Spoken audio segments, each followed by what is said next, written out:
वजह थी कि मोहम्मदी अखाड़े के लोग कसाई मोहल्ले के गली के अंदर खड़े होकर के वो जो सेमियाना बंदा रहता था उस गली के अंदर से खड़े होकर हा हू करा करते थे। तो एक दिन फानी बाबा ने पूछ लिया कि भाई ये कौन लोग हैं, ये क्यों रोज चिल्ला चोट करते हैं। तो लोगों ने फरमाया कि सरकारी और मोहम्मदी अखाड़े के पहलवान हैं। बस इतना कहना था कि बाबा साहब ने कहा कि आप सब लोग कल आना, मैं आपको पहलवान की हकीकत बताऊंगा क्योंकि तुम भी पहलवान हो। तो दूसरे दिन जब बाबा फानी तकरीर करने आए तो आपने फिर ये वाक़या पेश करा, वो वाक़या मैं आपके सामने पेश कर रहा हूँ। हो सकता है कहीं पर मेरे से भूल चूक हो जाए तो आप सुनने वाले सब माफ़ करें। शुरुआत यहाँ से होती है कि 10 लड़कियाँ एक बगीचे में घूमने जाया करती थी। तो लड़कियाँ आपस में बैठ कर के कहने लगी कि तेरी मेरी उससे शादी हो जाए, मेरी उस चक्की वाले से हो जाए, मेरी उस किराने वाले से हो जाए।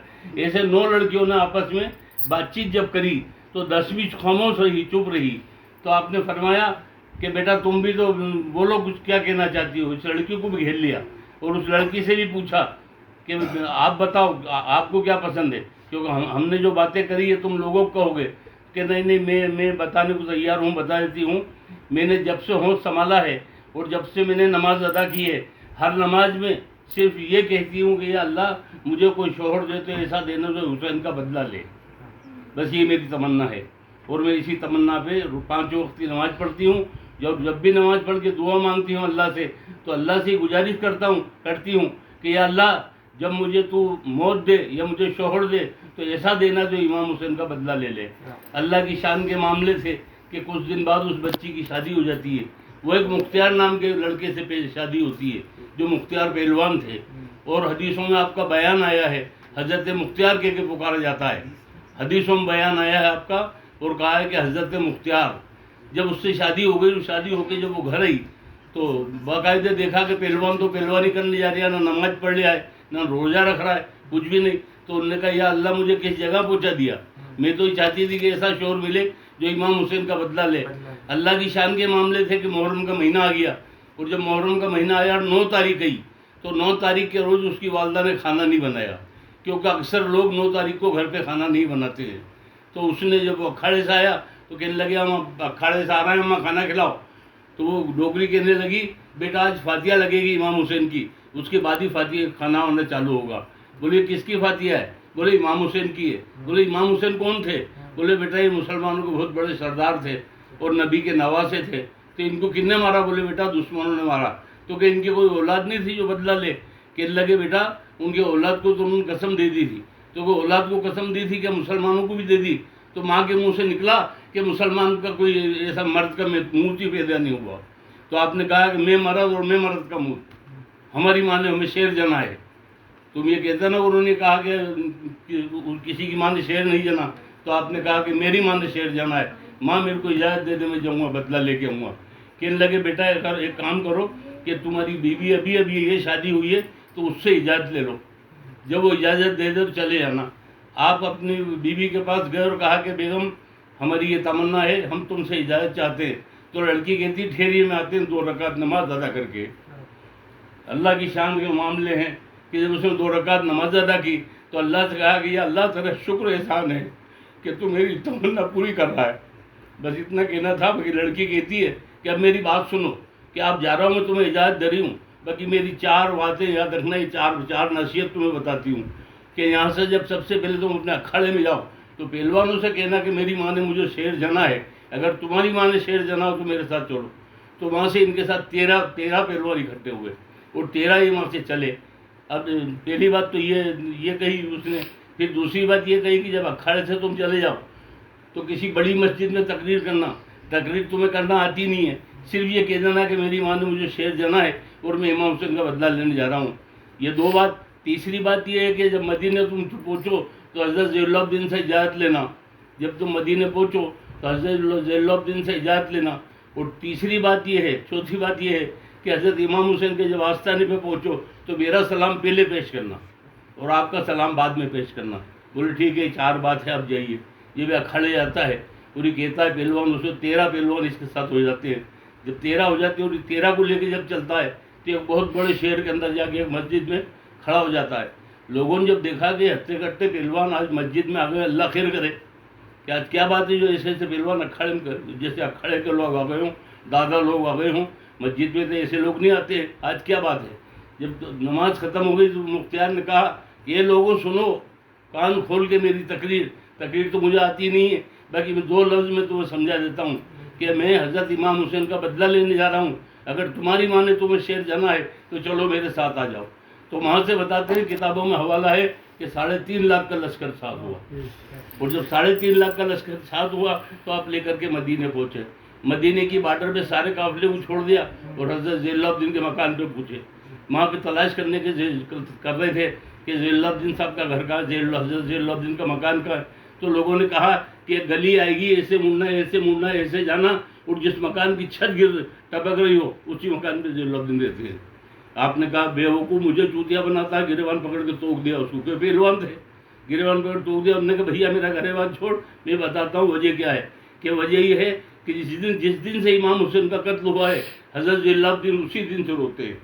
खाते हैं तो रोते हैं, पीते हैं तो रोते हैं, चलते हैं तो रोते हैं। गरज ये कि हर वक्त रोते हैं, ये उनकी निशानी है। और उनकी छत से पानी टपकता, आंसू टपकता हुई मिलेगा। तो जा ये ढूंढते गए थे, ये टापरों को देख रहे हैं कि टापरा देखो जिससे नेवती गिरे। तो आगे जाके जो देखा तो एक नेवती से छत टपक रही, पानी टपक रहा था। आपने ऊंचा मुँह करा तो हज़रत ज़ैनुलब्दीन ने खिड़की में बैठे बैठे आवाज़ दिया कि मुख्तियार आ जाओ।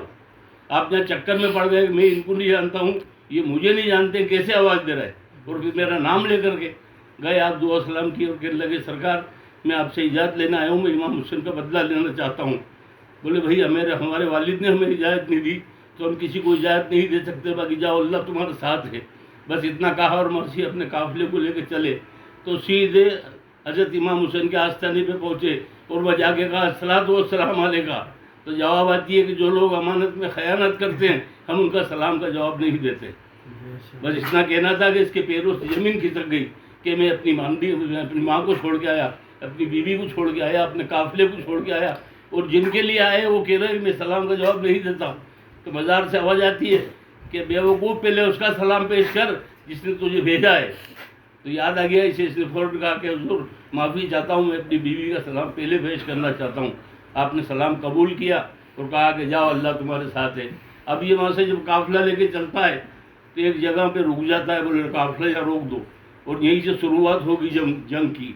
अब वो मिस्र का मैदान था, करबला का मैदान था। जब इनने फौज को इकट्ठी करी और कहा कि सुनो कान खोल के, नमाजी नमाज पढ़ रहा हो तो गर्दन काट देना, बच्चे को माँ अगर दूध पिला रही हो तो आंचल काट देना। इस तरीके से करना जो इमाम हुसैन के साथ इन्होंने किया है। और कोई भी किसी को जिंदा मत छोड़ना, सबको कत्लेआम करके आ जाओ। बस ये हुक्म सुना और लोग जो निकले, कत्लेआम हो गया। हर तरफ से खून की बौछारें होने लगी। मस्जिद में जो लोग नमाज पढ़ रहे थे उनका सर सजदे में कलम किया गया। जो माँ बच्चे को दूध पिला रही थी उसका आंचल काटा गया। जो जो जो नमाजी का सर काटा उसको नेजे में रख के घुमाया गया। यानी कुल मिला के जिस तरीके से इमाम हुसैन के साथ हुआ था वैसा ही किया। जब सारा काम हो गया तो सारी फौज ने आके कहा कि हुजूर अब क्या हुक्म है। हाँ, मैं गलती की माफ़ी चाहता हूँ। इस जंग के अंदर हजरत ये थे, क्या नाम था, इमाम मोहम्मद हनीफ साहब भी जंग में मौजूद थे। तो हुआ ये कि जब ये जंग फतेह हो गए, फतेह होने के बाद जो माल गनीमत आया तो उसको इकट्ठा करा एक जगह और आपने अपने हाथ से सबको तकसीम कर दिया कि लो, जो जिसका जो हिस्सा है वो ले लो। एक सिपाही खड़ा हो गया हाथ जोड़कर कि हुजूर मैं माफ़ी चाहता हूँ, मैंने अपना हिस्सा पे ले लिया।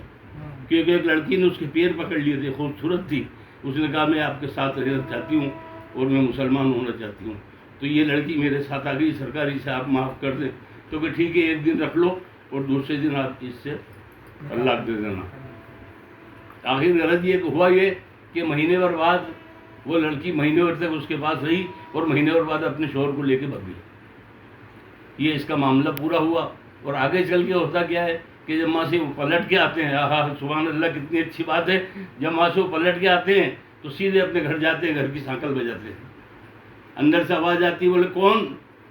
कि लगे में मुख्तियार, कि आप तो कह गए थे मैं इमाम हुसैन का बदला लेने जा रहा हूँ, मैं नहीं खोलूँगी सांकल जब तक कि आप सबूत नहीं दोगे।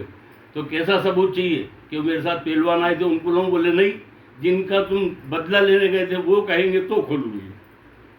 अल्लाह की शान के मामले कि इमाम हुसैन तशरीफ़ लाए वो छत पे आवाज़ दी कि बेटी दरवाज़ा खोल दो, इस बदला लेके आया है। फिर उसने जब दरवाज़ा खोला और अंदर गया तो माँ से लिपट गया।